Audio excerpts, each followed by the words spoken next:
Since 1983, one couple traveled throughout the US conducting underwater searches. They have helped over 121 families find the bodies of their loved ones, ensuring a family can put them to rest. This is the story of Jean and Sandy Ralston. Detective Unit Alert, this might be the shortest video you will have in a while. Cherish it. Cherish it while you can.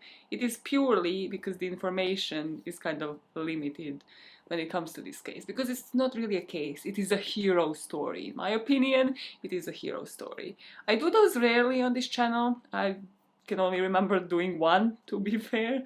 The story of Miriam Rodriguez, the mom that actually went after the hitman that killed her daughter. So you can watch that one. You know, it was pretty decent coverage, I would say. I don't know, it was a while ago. You go judge that for yourself. I don't really listen to my own cases. But this week, boy, this week I needed a hero story. I have been sick. I have had my lower back issues. I have had to go to the chiropractor. I didn't even sleep last night because this whole area is still like under fire. I couldn't move my neck in the bed. Like, I actually have no control of these muscles. Listen, like, basically I'm falling apart. So, instead of Opus Dei that I'm still working on, which is the most morbid topic, as I have discovered very early on into that research, and you know, while working on that long form video, I have thought, what would really cheer me up? What topic actually cheers me up? Where do I resort and find the core of my happiness every time that everything is down, that my system is down? And the answer to that is the elderly. If you have watched my Panama series, which is how plenty of you have found this channel, you remember in one of them I mentioned that my great-grandma, who I'm the closest with in my family, got the prognosis. Every time I try to have a serious conversation. Yeah, no, let's wait for it. Let's wait for you. I do not have time for this. I do not have time for you. Towards the end of last year, she got gangrene. She had to have her leg amputated, and basically even before that operation, the doctors were kind of assessing whether or not she should have one, because she's almost 90 years old. So they're trying to basically figure out if she will survive one. It was the most traumatic period ever, and basically they told her, like, even if she does, that they suspect, you know, because of all of the meds that she's going to be taking, that she is not going to live much longer. She's still alive, as you can tell from my expression, otherwise I would have probably had a meltdown just saying that. She's still kicking, because relentlessness really runs in the family, as you can tell from, again, me running this channel without having monetized on it yet. We are relentless motherfuckers. So today, I'm gonna tell you about one such relentless couple that truly is the core of why I exist. It is the core of my happiness for the week. The world was exposed to the story of this couple through the Oregonian article. Then it was picked up by the Guardian article, and then there are a couple of other publications and a couple of other YouTube videos made on them. But it was picked up because of a death that happened in 2020, when the 27-year-old mixed martial arts fighter from Happy Valley, called Saul Gallegos Ruiz, went out to kayak. He posted a Snapchat story about 4 p.m. on April the 16th, 2020. His Snapchat story was all about getting his workout in on the river that day, and then about 20 minutes later he was seen struggling in the water after being tossed off of his kayak. Saul was born on February the 24th, 1993 in Jalpa, Zacatecas in Mexico. He was born to his dad, who had the same name as him, Saul, his mom Maria, and his brother Everardo. He was brought up on the mountain in Welches, and he went to school there, ending up graduating from Sandy High School in 2011. After that, he got a job at McLaughlin Chevrolet as a sales agent, but on the side, he was a former high school leader, he was into martial arts, he was working out on the side, he was into anything outdoorsy, whether it was to do with music, dancing, mountain biking, hiking. Everybody said he was a thrill seeker. In one of those hobbies, he actually excelled, and at the time of his death, he would be a professional MMA fighter with Impact Jiu-Jitsu. And his family said that he had that connection with all of his family and friends, and there was not a single day that he would not wish goodnight to his own mom.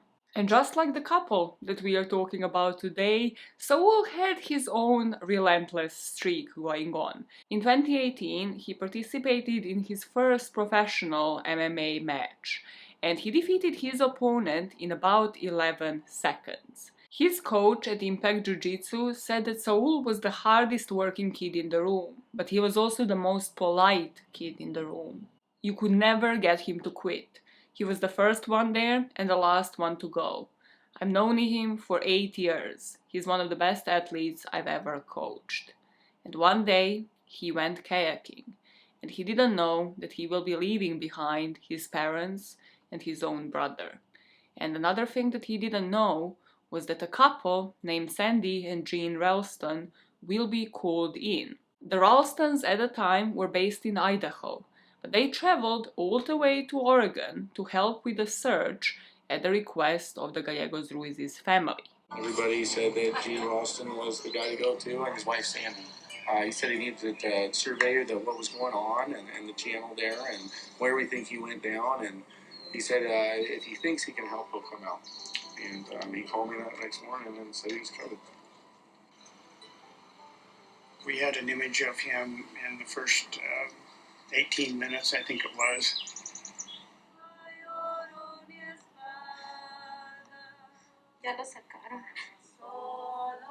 He was in, I believe, 70 to 75 feet of water. You could actually see the outline of a body. I could tell from the image that it appeared he was face down.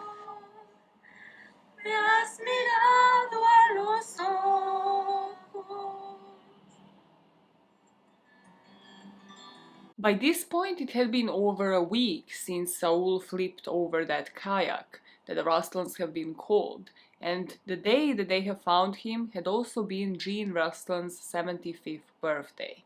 The day that this incident happened to be my birthday, April 16th, 75 years old.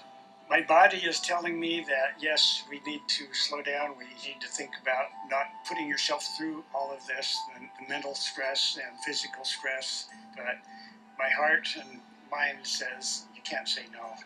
Jean must be protected at all costs. Sandy as well, but she gives less interviews. I have actually not seen an interview by Sandy. I think it is because she is more shy than him. But please protect Jean at all costs. Saul's case will be one out of, according to 2020 data from those articles, at least 121 cases where the Ralstons would conduct their underwater search and bring the bodies of their loved ones to their families. You might think this brings some form of closure to them. However, the Ralstons say that there is just no closure, that the pain just always goes on. I really don't like the word closure. It's terribly overused because things are never closed. The pain goes on forever. There's no forgetting. It's always there. So who are they? Who is this couple that has helped out so many families around the US? They're Jean and Sandy Ralston. I don't have their dates of birth, but just judging by Jean's birthday, I would suspect they're both in their late 70s. Right now, they're retired. Jean is a retired environmental consultant who specialized in water-related environmental issues. He had a Master's of Science degree in Biology and Zoology from University of Nevada, while Sandy had Masters of Science in Biochemistry from Cornell. So both of them, as I mentioned in the intro, from 1983, would volunteer their equipment and their time in order to assist different police units, search and rescue units, and local and national authorities in searching for drowning victims. Gene is described as the type of guy who can tell you just like a silly joke and can also go in depth on just scientific explanation on something that is so niche like sound waves. How does it all work underwater? How do all of these systems work? Sometimes he goes into this, I'm like, You lost me, mate. Like, I think you're too professional at this. I think I need a beginner lesson. And Sandy, in turn, is described as this bright, colorful person. Her blue eyes stand out, but she's clearly, from all of the journalists that have done stories on them, a bit more reserved than her husband. The journalist describes Sandy as the person who hurries him up. She just like flickers the fingers, like, come on, come on. Like, the boat, we need to get on the boat. We need to get shit done, Jean. And like, I love how the journalists have picked up on that. They were like, hey, this seems like a pattern. This seems like this happens on the daily in this freaking relationship. Because they just said she hurries him along to the point, either by summing up the story herself. It's like, he's talking too much, he's talking too much. Like, Jean, sum it up. This could have been a minute. This could have been an email rather than a meeting, or ushering him forward with a flick of her fingers. So both of them, after having their masters, they actually went on a trip to Mexico. And that's why I find the story of Saul to be so pertinent to this story, because he was from Mexico, his whole family was, and you can see how, you know, Jean and Sandy would just obviously want to help a family like that, because they have their own personal story that connects them to that place. So in 1970s, they went onto this camping trip to Mexico that was organized by the College of Idaho's biological program. Now, this group that went onto this trip went around the country for more than 2 months studying the vegetation of it. You know, it's a biology degree after all. And they would camp whenever they would find a good place to just get off the highway. So it wasn't like super organized, which also allowed for the members of the group to meet. And this is when Jean helped Sandy adjust to these conditions. Sandy would say he was a farm kid and I was a city kid. And I thought he was a pretty cool looking guy. This led to them getting married in 1972, and they would get married on the top of a mountain in Idaho that is called Heaven's Gate. Also, yes, did I look up, did the cult Heaven's Gate get their name because of a mountaintop? Because I forgot, and because I don't really engage with cults, except if they are religious organizations or troubled teen industry cults. And no, it doesn't have anything to do with this Heaven's Gate. You know, you can back off. It's more to do with the ego. It's more that the cult in itself would dare themselves the gate towards heaven. At least from the very quick Google search, because I was like, wait, what? Wait, what? Does it all connect? It doesn't. Sometimes you should not be conspiring. Sometimes don't engage in conspiracy theories, okay? They didn't. Literally not a single person for that. Literally the only one. In 1979, Sandy and Jean would start their own environmental consulting firm. This firm, according again to the articles, was surveying waterways for fish and was to evaluate environmental impacts of proposed dam projects across Idaho and the states that were neighboring it. For the next 4 years, so up until 1983, the two of them worked on their own projects. However, it was always to do with the water. I'm not sure did they already have a boat at this point, but it will be in March of 1983 that the Ralstons would actually be called by the sheriff in Idaho area when this middle-aged woman jumped off the bridge into the Boise River. Now, Jean would describe that he spotted her body draped over a tree that had washed into the river, and this was really the first body that he remembered recovering, and that just started the whole process.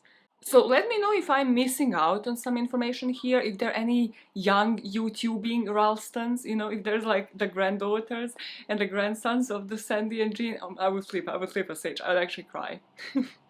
If I were to go contacted by somebody from the Ralston family who like has more background on Jean and Sandy, I would flip a switch. You sound unhinged. You sound unhinged. But from what I'm hearing here, I don't think that they were doing the underwater searches at this point, just from how this body has been found. I think this is what propelled them to do, and it was because they saw the impact that this had on this family. Between them participating in the discovery of that body in 1983 And for the next about 15 years, so all the way up until 1999, they were volunteering, helping different organizations in the area with the underwater searches. But from everything I've read, they were kind of using the general equipment that every other organization would use for the underwater searches.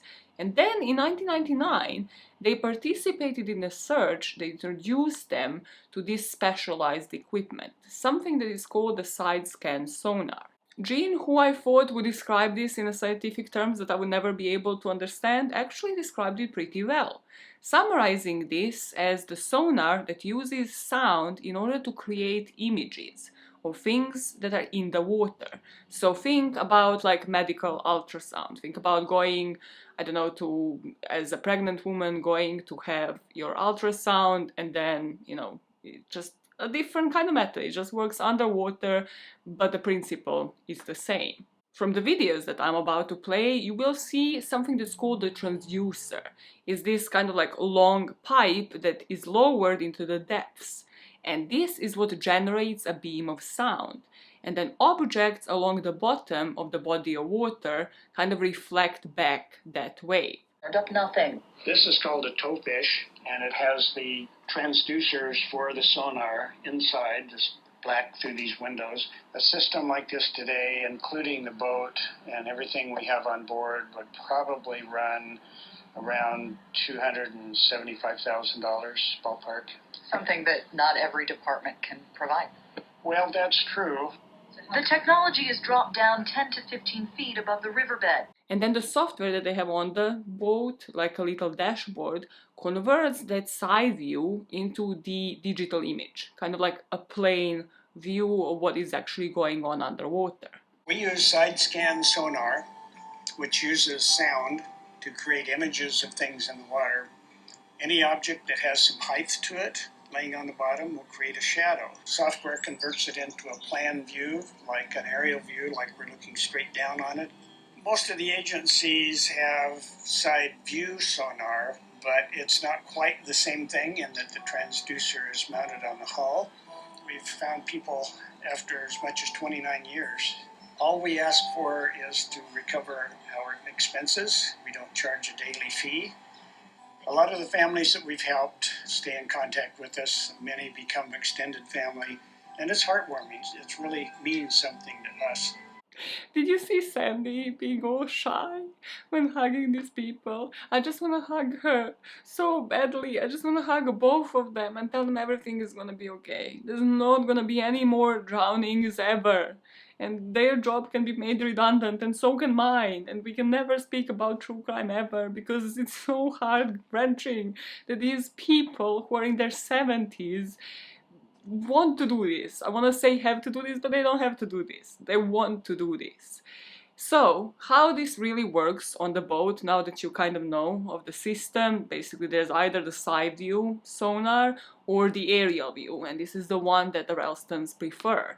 Then you have that casing, you have that pipe, which is basically the torpedo-shaped casing, and this is almost 2 meters long and is heavy. It weighs at about 70 kgs, and this is what is stowed behind the boat close to the bottom of the lake.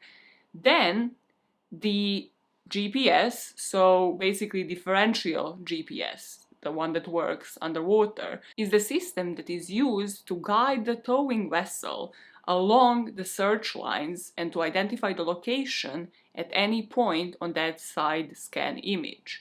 So now that they have the position, it shows on their dashboard on the boat, and the stored GPS location information would allow them to then return to any part, like on the grid line that they're searching, if possibly they might have thought they spotted something, but they didn't want to really look into it then because they didn't suspect it was a body or anything else. So they can just basically know exactly where they can return, which, as you can imagine, is very helpful when it comes to these searches. And when it comes to what they actually see underwater, this is how Gene described the first time that he knew he spotted a body. He said, "I didn't know what a body should look like, but it sure looked like arms and legs and a body to me." And even in that instance, during that first search, before he even knew how to locate a body that is underwater, obviously miles away from them, that they can only spot and see on this dashboard, he said that even in that instance, just to give you the idea, they still continued searching for another 4 days.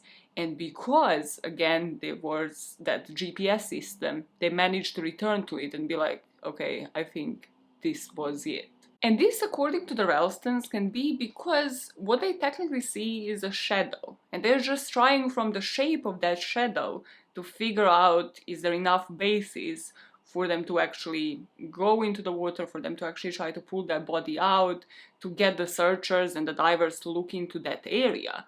Or are there just simply not enough grounds? They can't just every time that they see a shadow be like, oh, well, this is suspicious, this is a body. They call this process of just basically trailing and looking with that towing vessel mowing the lawn. Mowing the lawn, according to the Ralstons, is towing their sonar equipment back and forth through the water, piloting their boat in the slow and overlapping strips. Typically, according to them, this is the inside information that you will get nowhere else. When a body goes underwater, it usually goes with the chest facing the surface. This means that once the feet hit the bottom, the knees would buckle and the body would kind of spill onto its back with the arms outstretched. This is the shape that, after obviously multiple of these searches, now Ralstons look for with their sonar. Not just that, but this is then what helps them differentiate and immediately know when they see on the dashboard that kind of position versus once a body is tied up and weighted, because that usually indicates a murder victim. I personally find this to be so powerful. Like, imagine just seeing it on the dashboard. You know it is like meters and meters underneath you. And just even from seeing the position of the body, you know what happened to this person. Like, that insight, just like how many resources are cut, how many police hours are cut, just by what these two people are achieving on that boat. What they also find important, and what they didn't have if you think about it with Saul's case, is the point of last seen.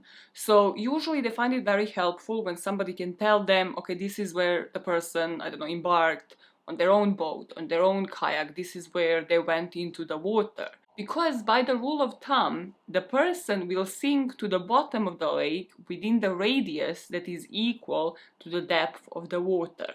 Now that we have the timeline of how that process works, here are the Ralstons describing the feeling of finding the body, saying that when you find what you're looking for, there is the terrific release of adrenaline. What we do is not unlike a treasure hunt, people looking for gold, and they put in countless days and weeks and months and hard labor and a lot of time looking and looking and looking, and then all of a sudden when you find what you're looking for, there is a terrific release of adrenaline, and occasionally we've had to stop dead in the water and get our wits about us before we continue on, because it is such an emotional moment. Even though Jean makes this sound like a very fulfilling profession, even though we know that it brings back the loved ones to their families, you can imagine sitting on a boat for hours, just looking at the dashboard, trying not to miss out on anything. It's kind of like scanning through a CCTV while you're actually out in the open, exposed to different conditions, also trying to focus possibly even harder because you know the whole pressure is on you because you're assisting the search units. And also it can be arduous. Like, come on, I get like my shoulders and neck sprained from sitting at a laptop. How lame is that? This like is a retired couple that is out there on their boat for hours. So what got them hooked? What actually convinced them that this is the career that they are going to pursue for probably 30 plus years? I realize my math is off and I can't redo it myself, but we are going back to 1999 right now, because this is, as we know, when they actually got introduced to this sonar system and when they actually turned this into their full-time job to a degree, into their actual profession. First drowning victim I recovered was in 1983 in the Boise River. The family sent us a really nice thank you, and it It's just something that we felt that we had the equipment and ability to search for people, that it's really something that we should do. We are retired from environmental consulting, specializing in water-related environmental issues. We found now 121 people. As we know, this is when they assisted the search for a body in Oregon. And here they were freaked out just by this agency. They didn't really even name who the company was that was leading on the effort, charged the family $30,000 for their time and the equipment used. They thought like, well, what if the family didn't have the money to pay for something like this? And then they came up with the idea, checking the system that they have used for this search. Because by this point, the Ralstons would work with different watercrafts, with dogs, GPS coordinate systems. But now they knew the technology was advancing. So from that point on, they decided they're not going to charge the family for the time, for the use of technology. They're only going to ask for travel expenses, because they thought that was the way forward. They saw the families being ripped off, and they just didn't think that that was fair. Because whether it is somebody just succumbing to an accident, like Saul from the beginning of our story, or whether it is a murder victim, it truly isn't that person's fault and the family's fault to pay up for that money, because the police can't have the resources or provide them with that. So they decided this is the way forward. Let us now speak about the first couple of jobs that they have had.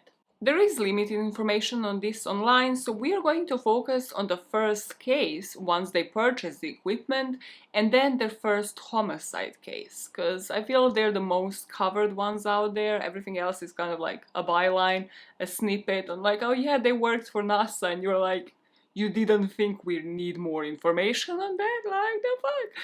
I really hope they're writing a book. I cannot praise these people enough. I really hope they're writing the freaking autobiography. I would buy it. Sandy and Jean, if you're listening to this, which would definitely make my day and would definitely never happen, write a book right now. Start it right now. Cool, you have the influence. Yeah, with your amount of subscribers. Shut the fuck up. In their first year, so once they bought that sonar system and put it into operation, Jean and Sandy were requested by the Utah Search and Rescue Team in order to help with the underwater search for a drowning victim in Bear Lake. And this victim drowned more than 6 weeks earlier. So of course, this is going to make the situation of conducting the underwater search a lot more difficult. But within the few hours of beginning of the search, the victim was located by the Ralstons, about 148 feet in the water, and this would be just outside of the area that was already searched by the remote operated vehicle and the camera. Once that was successful, I'm not sure what your first year on the job looked like, but I doubt that it was anything remotely like this. During the first year of operation, Jean and Sandy participated in 16 search missions, all the way from California to Maryland. Some search, as I mentioned, involved assisting NASA. What were they assisting NASA for? They were searching for Space Shuttle Columbia debris in a reservoir on the Texas-Louisiana border. Then they have also assisted the FBI, and that brings us to their first homicide case. So they insisted other law enforcement agencies, as I mentioned, but this would be the first time that they had to drive to a nearby town of Sonora to actually meet the FBI agents, because their expertise was needed.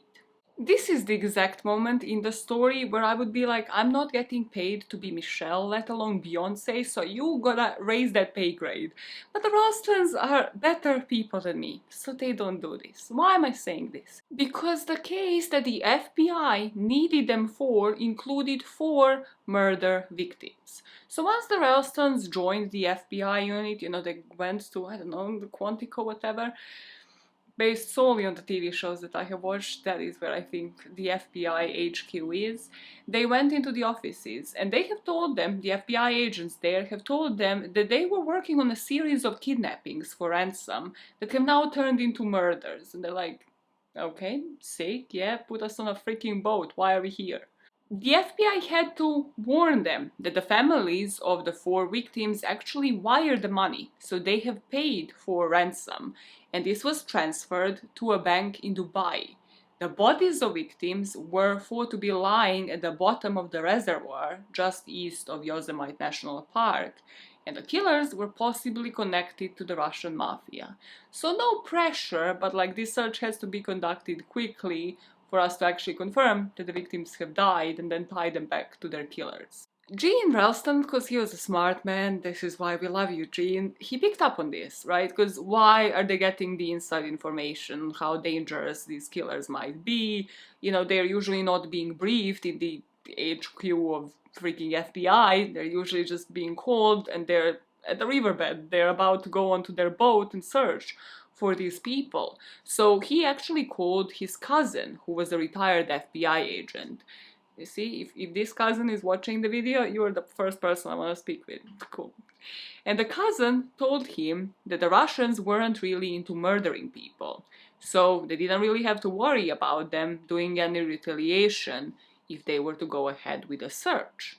Jean and Sandy go on their boat, they found these victims, and when they did, they found that they were cable ties that they were used to bind them, and these would be actually found at the perpetrators' homes. So they were connected immediately to them, and in the end, it was an independent group, so they weren't connected to the Russian mafia. This would lead to the sentencing of 6 people for the participation in this kidnapping for ransom and then murder plot in 2001, and 2 of them were even placed on the death row. What this case also did was finally put Gene and Sandy on the map, because they got some street cred from the lead investigator from the FBI, who said that it took them 2 weeks to find the 4 murder victims, who were, as they suspected, lying at the bottom of the New Melones Reservoir. Gene and Sandy would get up early, would go and locate the first body on their own, because that is how determined they were. With this win, by the end of 2002, they had volunteered on more than a dozen searches of victims drowning all across the US. So, of course, they wouldn't limit themselves just to the Oregon area. They would go to any state that needed them. And they developed quickly an ability to find bodies. As we mentioned, they knew how to spot them on the dashboard, they knew where they needed to return, just if they needed to investigate something else, and they also, just from the position of the bodies, knew whether this is just an accident or a victim of some sort of crime. And always in the back of their head, they knew why they were doing it. They knew the first purpose for them doing this is in order to help those families find their loved ones. And you can see it in the way that they talk about it. You can see that they do it for the right reasons, because they just can't imagine what a family of a drowning victim is going through. All they ask is for their expenses to be covered.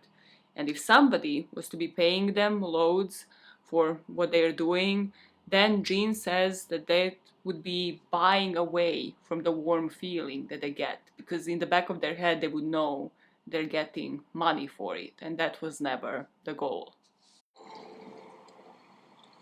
There have been 2 occasions that I've been involved in boating accidents, both of which I was very lucky to have survived.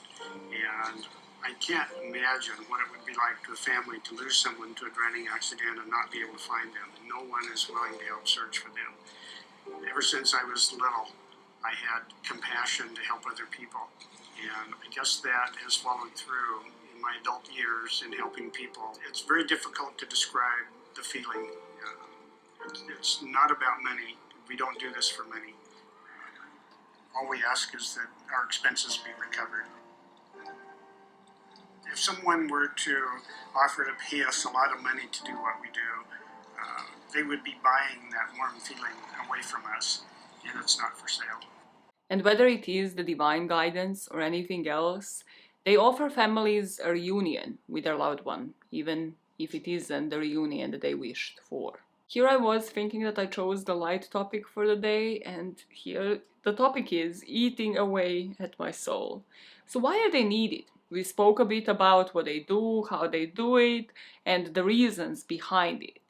But why are they needed by the authorities and by these families? We touched upon a few things, but let us break this down.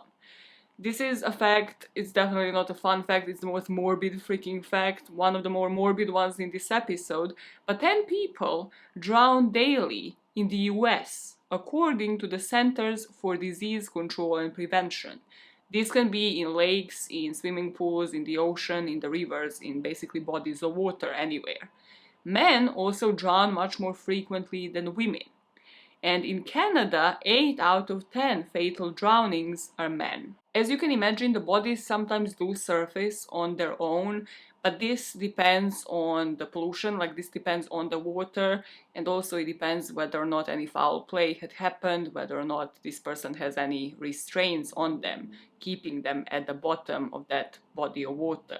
What this means for the Ralstons and for the law enforcement agencies is that in warm waters, decomposition would work quickly, and the corpse might surface within 2 or 3 days.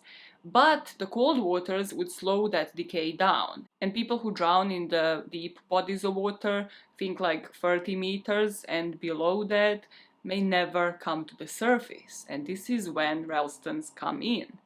They also come in because the law enforcement agencies don't have this money for this kind of equipment. They don't have the resources. And they also don't have the knowledge that the Ralstons do. Jean would say that typically law enforcement agencies would spend a few days on a search. They don't have the resources that they do and don't have the luxury of having 2 or 3 weeks or more to search for a single body. According to the multiple articles, the average time that the authorities will spend searching for a body would be a week or 2, meaning the drowning victim in these cases. And then it is up to the volunteers, the family, to organize any sort of searches on their own expense, of course, or just resorting to sort of like private searches, something that Ralstons offer on their own. Some families would even spend thousands of dollars a day for different diving services, so it comes with a cost, while Ralstons don't. And also, when you think about the physical divers, they can only cover spend as much time actually physically in the cold water. And also, Ralstons are meticulous when it comes to covering the whole ground, like every inch of that body of water. And that is why I'm saying this is an arduous task, but they're the right people for it, because Sandy actually pilots that boat at no more than 2.5 miles per hour, meaning that this is going slower than walking on flat ground. So you can imagine how slow that boat is going, but it is done for a reason, for that little pole that goes into the water to actually cover all of the grounds, to leave no stone unturned. The 2 of them summarize this particular part of the search, saying that it can go for about 10 hours a day and it can last sometimes for 2 weeks. The bathroom on the boat consists of a plastic bedpan that is just in a hatch by the motor of the boat. And after 5 or 6 days of doing this, they feel almost zombie-like. It's just, long periods of boredom and then interrupted by different quick moments of sheer terror, thinking, did we find something? Did we come upon something? Are we actually going to this family? Are we returning to shore today? Telling them again, we come empty-handed, or possibly even worse, because there's no good outcome here, telling them that we found the body. When speaking of the body, this leads us to the next couple of reasons why the Ralstons are actually needed. And also a couple of reasons why I will never move to the US. You will never catch me actually moving to live there. I said what I said. I might eat my words up one day. I don't think so. I genuinely don't think so, because the fact that these articles are written in 2020, possibly some of them in 2021, and this is still the case, is just mind-boggling to me on so many levels. Like, true crime podcasts have existed for a while, true crime has been covered by the news channels for a lot longer than that. Documentaries have existed for long longer than that, and still this is like according to the law. What I'm talking about is that corpses are usually needed for proof, for anything, to close your bank account, to freeze your assets, to freeze your mortgage payment, to deal with any sort of institution, whether it is a bank, whether it is a court, whether it is insurance company or your creditors. And without that, sometimes the family go into debt because they don't have the proof, because there's no body, meaning there's no crime, or there's just no death, there's no death certificate. So the family goes on paying off the debts of that person, or not even paying off of the debts, but going into debt because they can't pay whatever expenses they had, and they can't prove that their loved one is dead, which is a mindfuck. I don't know how else to explain this. To give you the example, in 2006, Ralstons were involved in a search in order to recover a young man named Shane Pierce, who drowned in a boating accident. And here the parents had to have the body for the death certificate in order to stop the mortgage payments, but also in some mind-fucked way in order to sell the boat that Shane has been knocked off to his death. They couldn't sell the boat because it was registered under Shane's name, and the family says that they tried at least 5 different search and rescue groups until the Ralstons showed up, and they found the body within 6 minutes. And the family of Shane Pierce say that if they hadn't hooked up with Jean and Sandy, they are scared to think even what would have happened. I truly hope that there are more people doing this just based off of the expenses covered, or just for small amount of money out there, that are going to continue the Ralston legacy as well, because this is where they're now. So from the sources that kind of again died down in 2020, so I hope you're okay, Jean and Sandy. I'm watching you, we're gonna live for another 100 years doing this, okay? Cool, Maya, Maya, let's not set expectations for other people. Let's not do that. Let's set goals for yourselves. No, fucking, do you wanna live for 100 years? No, so shut it. Sandy and Jean, who are in their late 70s, are now retired from their business. And from what I've seen, they still do go out on their boat to help the searchers here and there when needed, when probably needed the most, just because they're most qualified in the area, let's be honest. They don't have any children from what I have read, and some years they just engage in 2 or 3 searches, while others, they spend about 200 days on the road, in their 70s. In their 70s. Did you get up of your bed? Did you get out of your bed today at your measly 20-something years old? Yeah? No. Exactly. Proven. Point proven. You would do great as a judge. No, I would not. I can't memorize this script, let alone laws. And laws don't make sense, as we have seen. What the fuck? Possessed. It's not possessed, it's literally a text message. They know. Let's bring this script to the end, because you are unhinged. The Ralstons have clocked about 31,000 miles on their motorhome in a single year, and from the records from 2020, they have found more than 120 victims of drowning. They are also considered among the best underwater searchers and recovery specialists in the North of America, and they have worked for multiple different agencies helping them since 1983.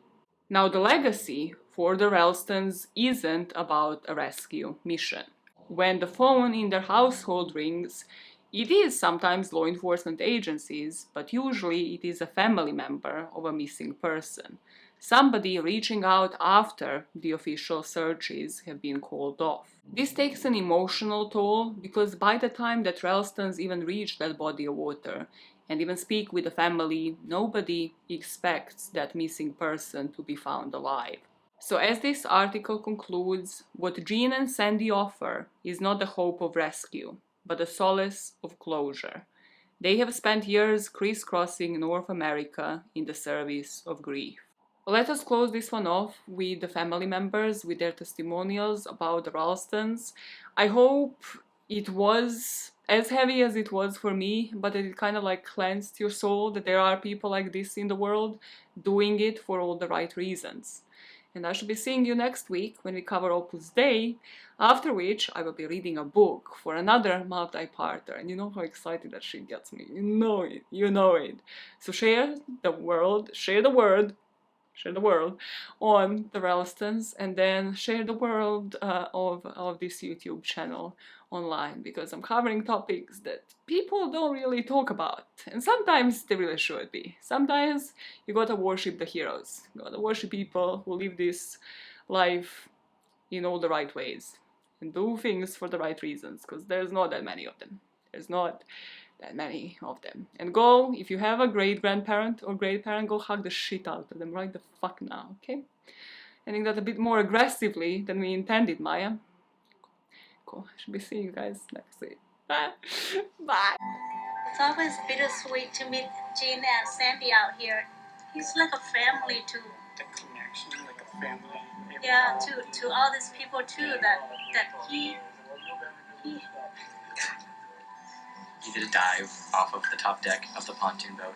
He ended up falling from the top deck and hitting his head really hard on the railing. He fell into the water after that. He didn't come back up. When they came out in September, it was a remarkable thing to actually go back to the place of the accident, but to be participating in that recovery effort, it was a really therapeutic activity.